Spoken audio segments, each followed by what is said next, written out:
Hope was restored on January the 27th for former governor of Osun State, Oyetola, when the Osun State governorship election tribunal nullified the election that brought in his successor, Ademola Adeleke, of the People's Democratic Party. The court in the ruling had cited overvoting in some parts of the state during the elections. The tribunal's decision was contested by the incumbent governor, and what seemed like hope for the immediate past governor of the state appears to be fading if the Court of Appeal's decision is anything to go by. The appellate court last Thursday ruled in favor of the incumbent governor as the decision of the tribunal was nullified, thereby opening up Supreme Court as the last resort for Oyetola. It's a hot contest in Osun State, and locals in the entire Nigeria are waiting. Joining me on Politics Headquarters to discuss this development and more is Ismail Omipidon, the Chief Press Secretary to the former governor, Brega Oyetola. One welcome to you, Mr. Omipidon, and thanks for joining us on PHQ. Thank you very much. The pleasure is mine. Good evening. Good evening. Now, what's your reaction to the judgment of the appeal court affirming that Governor Nuruddin Ademola Adeleke is the rightful governor in Osun State following the election tribunal ruling? Thank you very much. Well, I don't know if you've been able to see the judgment that was delivered last Friday. But even if you haven't seen a copy, I'm sure you would have read some of the snippets. Now, the truth is, we were surprised at the decision of the appeal court because fundamentally the judgment was based on the old Electoral Act 2010. Because the appellate court, in their wisdom, are saying that we needed to have pleaded the voter register as part of the documents to prove over voting. Now, if you recall, in the old regime, where we use the voter register to prove over voting, there was no beavers. Now, the voter register, once you get to the polling unit, the presiding officer will tick your name. You go home, then come back to vote. Now, in most cases, not everybody that were accredited will turn up for voting. But during that old regime, a lot of persons abuse that voter register to the extent that in the polling unit where you have, say, 1,000 registered voters, and maybe, say, only 500 came out to vote, you could compromise the electoral officers to tick additional 200 names. Now, there is no way of verifying whether those 200 additional names came to vote or not. But with beavers, you are accredited and you are voting immediately. So by implication, the type of manipulation that was allowed during that regime is no longer tenable. But one of the grounds on which your principal went to the election tribunal was overvoting. Yes. So if you're telling me that is no longer tenable, how did they prove overvoting? Thank you. What I'm saying is that the voter register, you do not need the voter register to prove overvoting.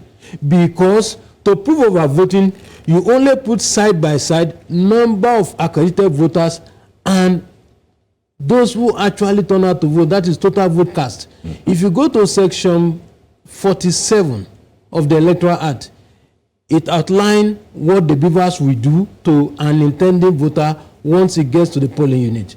Now, if you proceed further to section 51, subsection 2, it stated clearly that where total number of vote cast is higher than number of accredited voters, it means the presiding officer will cancel the vote of that polling unit. That's overvoting. So it's very clear. So what do you need the voter register for? When sometimes, even with the voter register, you can get to a polling unit, you find your name in the voter register, and beavers will not recognize you, and so you will vote.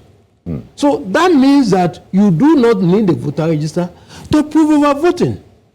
Now that you know all these facts and you've read the judgment of the appeal court, and going by what you know and what your lawyers are saying, is Mr. Oyetola going to pursue further litigation? Are you taking this case to the Supreme Court?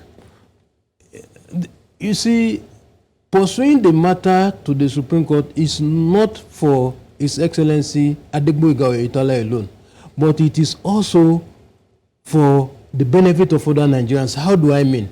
Don't forget that immediately after the presidential election, the Labour Party presidential candidate applied to inspect the electoral materials. In the process, they raised concern as to the fact that those materials could be tampered with. INEC now filed an affidavit in court at the appeal court, which was granted, where INEC said that the data, especially concerning accreditation, will be stored in their back-end server.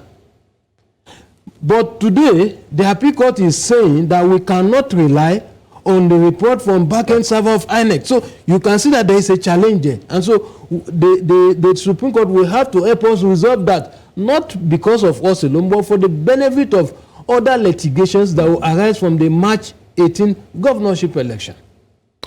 Okay, now moving on, I did speak to the current governor of Osun State, Senator Ademola Adeleke, this morning, and in celebrating his 100 days in office, he was able to pay the backlog of pensioners' salaries and all of that. He mentioned that as some of his achievements. Why did the PDP government struggle with that, or had challenges with paying pensions? The APC, I beg your pardon. Yeah, thank you. You know, I was laughing when we were reading that out because, again, this is age of technology, and whatever I say could be cross-checked. And verified, yes. And you can verify them. Now, when the election was held on July 16th, he was declared the winner on July 17th. And around August, he set up his transition committee. By the time he set up his transition committee, in the speech inaugurating the transition committee, what he told them was that the transition committee should help formulate for him what he was going to do in his first 100 days, what he was going to do in his first year.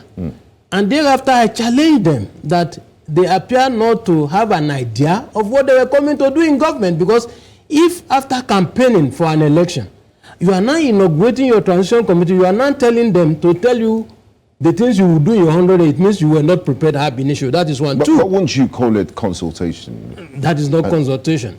Two, by the time he came in and he was talking about projects for 100 days, there was no way he outlined clearly what he wanted to do in those 100 days so that we will be able to mark him.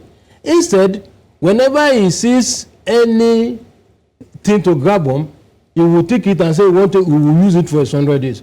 One of them is the issue of road he mentioned. Go and check. Ask engineers. There is no way you can construct a 10-kilometer road within 1 month. It is unheard of. We were the ones who constructed that road, and it was about 70% completion when we left office in November. All he came to do was just to do the asphalt laying. And even the road itself was not completed because the road has not gone beyond the kiln. But if they are really not, they will tell you they have carried it to Kwara boundary. That is one. Two, in this but we talk about continuity of government. The government is a continuum. Yes, but you should give credit to whom credit is due. Because when he is talking as if he carried that road from the beginning to the end. He never told the world the stage he met the work. Then talking about pensioners. Yes. Again, you could cross-check. We inherited backlog of pension areas. But for the 4 years we spent, apart from releasing between 750 and 800 million on monthly basis to pay pensioners, we were also giving bonds to contributed pensioners regularly.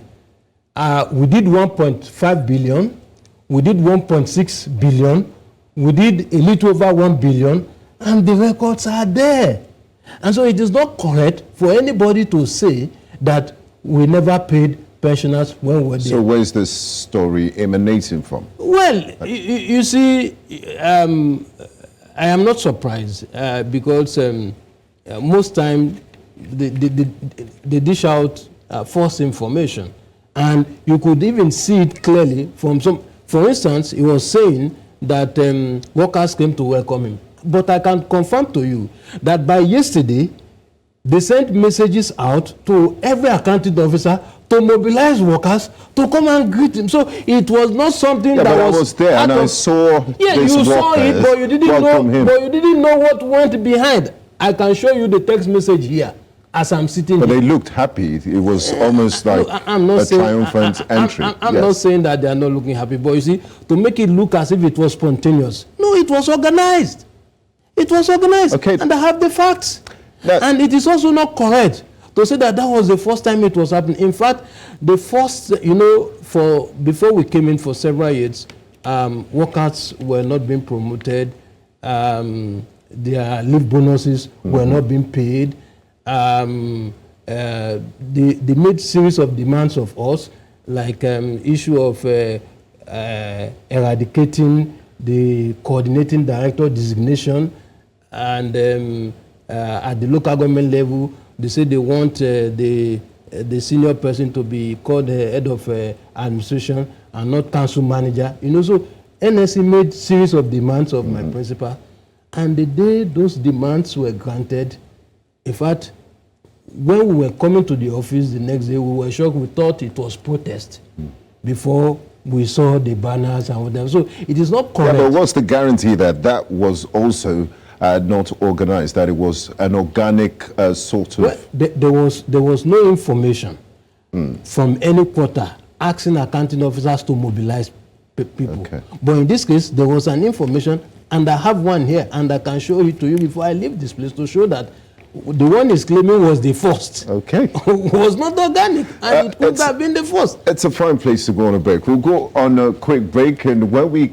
return, we'll continue my conversation with Mr. Ismail Omekpidon, the Chief Press Secretary to the former Governor, Gboyega Oyetola of Osun State. Do stay with us. Politics Headquarters continues after this break.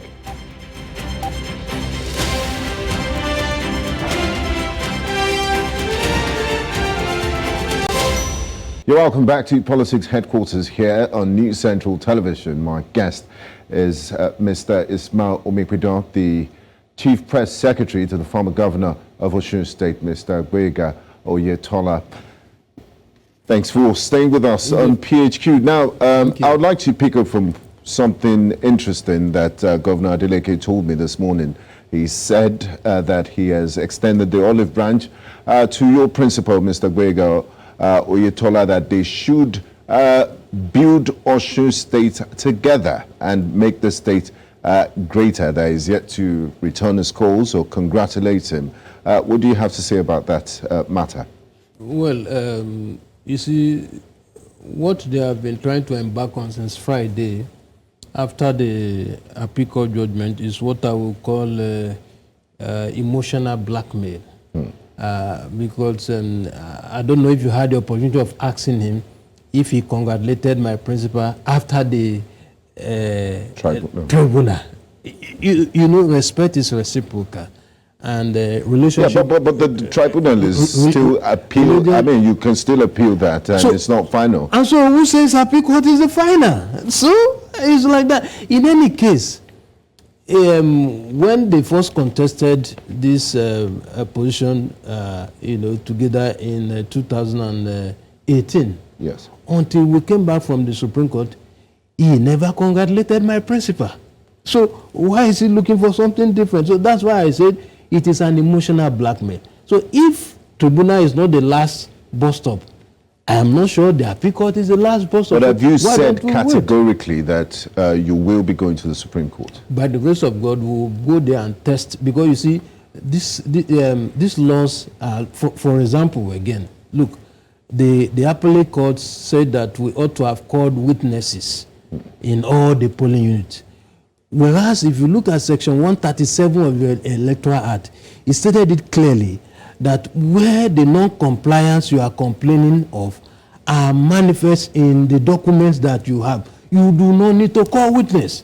But the appellate court is saying that in spite of that provision, we needed to call witness. So these are issues that we need to test. And so we have to go to the Supreme Court to test some of these issues. For the jurisprudence, yes. to deepen the jurisprudence and to further deepen our electoral system. Okay, we wait and see what happens. Now, let's look at the administration of Governor Boyega Oyetola. He faced significant challenges during his tenure, such as economic downturn, security threats. Can you discuss how Governor Oyetola addressed some of these challenges, and how would you assess the first term of your principal? Thank you very much. Unlike Senator Ademola Adeleke, you know, he came in when we left after our first term in November. We left him with 40 billion cash. We had also been able to stabilize the economy, because when my principal took over in 2018, as a matter of fact, he didn't know where the salaries for November, December, January, February 2019 were going to come from. But it is not the same thing with the, so we're able to stabilize the economy. The payment of salaries that many thought were impossible, we were paying as and when due. And for the 4 years we ran that state, we never took any bank facility. The debt we inherited, we reduced the debt. We paid about 97 billion from the debts. We were still able to build roads that had not been touched for close to 30, 35, 40 years. In Osogbo, for example, the Aleku Road had never been touched since the creation of the state. We were the ones who fixed it. I'm sure you saw the flyover. We were the ones who fixed it without borrowing a dime from anywhere. Adaigbajo Road had been bad for close to 35 years. We fixed it. We opened a new road from Kelebe, Osogbo, Kelebe, Ragbiji Road. We also opened, you know, that new road. And the day we announced that we're going to fix that road, prices of land began to appreciate in that axis of the, you know, of the road. And you need to drive through that road at night. And so there is nobody who knew Osun before 2018 and who also followed the progress that will not give my principal a pat in the back. We fixed 332 primary healthcare centers, so one per ward in all the 332 wards of the state. Generally, we have about over 800 primary healthcare centers. You know, when I was discussing about the so-called achievement of the incumbent government, I told you he was being clever by half. At the beginning, part of the things they said they were going to project they were going to embark on to do to celebrate their 100th was to fix primary healthcare centers. And I immediately challenged them that, are they refixing the one we just fixed, or they want to add to the number? Till today, as I speak to you, they no longer speak about the primary healthcare center. Mr. Mekpido, I want to put this to you. You just listed the gamut of very wonderful initiatives that your principal embarked on. If you did all those wonderful things, then why did the people of Osun State vote for Senator Jackson Ademola Adeleke as governor? Because if you've done all these things, your work should speak for itself. Albeit your challenging his victory, you might go all the way to the Supreme Court. But I mean, the record is there. He was declared winner of the election. So are the people of Osun State not grateful for what Boyega Oyetola did for them? Well, let me put it this way. Because the result is being contested, it will not be correct to say he was the one the people voted for. Because in 2018, when my principal won that election, he won with a little over 250-something thousand votes.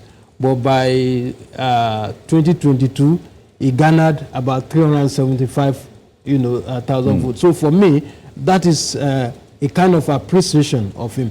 But there are other things that may have gone into it. One, majorly, was the fact that we believe very strongly that that election was manipulated. And it's clear from what is happening, and we believe that at the end of the day, we will be vindicated. Why didn't the people, if they wanted Governor Oyetola so bad, why didn't we see protests and challenges from them if they thought, the electoral process was manipulated? No, they actually wanted to. But if you know my principal, I'm sure by the grace of God, you have opportunity of meeting him.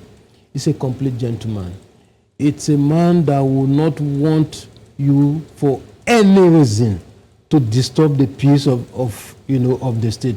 As a matter of fact, when we left government, barely a month after we left government, and the PDP government started harassing our people, started attacking our people, killing people, I was like complaining, and somebody said, Magbara Lo, that you guys didn't know how to use power. And that is just to tell you. These are very serious allegations that we're making on television. No, do you have any evidence to? And you also talked about killing people. We have documentary evidences. In fact, if I open my Facebook, why has this not been passed to the law enforcement agencies? We did. Look, as a matter of fact, I'm surprised that the House of Reps elect for Ila Federal Constituency, where I come from, the House of Reps elect for Ijesha South Federal Constituency, the Senator elect for Osun West. I am surprised that they have not been picked up by security agents, because these were people who we have on video that went viral. I still have them on my Facebook page because I posted on it, inciting the public against our members. In fact, one of them said categorically that when he was helping others canvassing for votes for others, that he was carrying gun, but that now that it is in his own turn, he will carry bomb and grenade. These facts are in the public domain. There are video documentary evidence. Okay, we'll definitely it's surprising. It's surprising that these guys have not been. However, some of the talks were picked up shortly before the election, and that was why, if you remember, at some point, PDP were shouting that the police were picking up their leaders, and we challenged them to name those leaders that have been picked. Until date, they have not named a single leader. And we went further to challenge them that, except they are telling us that those thugs that were being arrested, they are the ones who asked them to go. In fact, one of them was released barely 24 hours to the presidential election. And he was the one who was carrying gun in Ijesha area, terrorizing our people. So certainly, he was released to carry out that nefarious activity. So we have a documentary evidence. Okay, we'll carry out our investigations and see it through. Now, just before we wrap up this conversation, I would like us to look back at the tenure of your principal, former Governor Oyetola. What would you say were some of his biggest achievements and legacy for the people of Osun State? His biggest achievement, as far as Osun is concerned, was the restoration of the Osun's economy. Because, there's whatever you do, and it doesn't affect the people, you haven't done anything. It was under his administration that was feeding 30,000 persons on monthly basis. The records are there. But you normally want to teach people how to fish and not give them handouts. No, yeah. I mean, that's how you grow economies. Yes. We empowered a lot of youths who are into who are entrepreneurs. If you Google, you will see a lot of entrepreneurs who are doing shoes. Unfortunately, I didn't wear one of their products today, and most of those businesses sprang up under our tenure. Some started in 2019, some started in 2020, and they are doing very well in Osun. Apart from that, the Osun Microfinance Agency, through the Osun Microfinance Agency, we sunk close to 2 billion, for traders women and the Yalodjas and Babalojas, okay. They all benefited from this. The anchor borrowers, the federal government anchor borrowers scheme, we also, through in collaboration with the federal government, our farmers were also supported. You mentioned this fantastic piece, but scheme. Unfortunately, we're run out of time. But if you can, in a minute, I would appreciate. So what's the next step for your principal, and how do you see this going forward? Well, the next step for us, like I said initially, it's to follow this matter to its logical conclusion. And I believe very strongly that the people of Osun who witnessed a very peaceful and prosperous reign under Adegboyega Oyetola are also waiting to see him return to continue from where he stopped on November 26, 2022. Thank you very much, Ismail Omepedon, for talking to us in Politics Headquarters. The pleasure is mine. And this is where we wrap up the conversation. I'd also like to say a big thank you to the Executive Governor of Osun State, Senator Nuruddin Jackson Ademola Adeleke, for the interview he granted us this morning. Fortunately, this is how much we can take on today's edition of Politics Headquarters. I'm Benga Aboroa. See you next time. Bye-bye.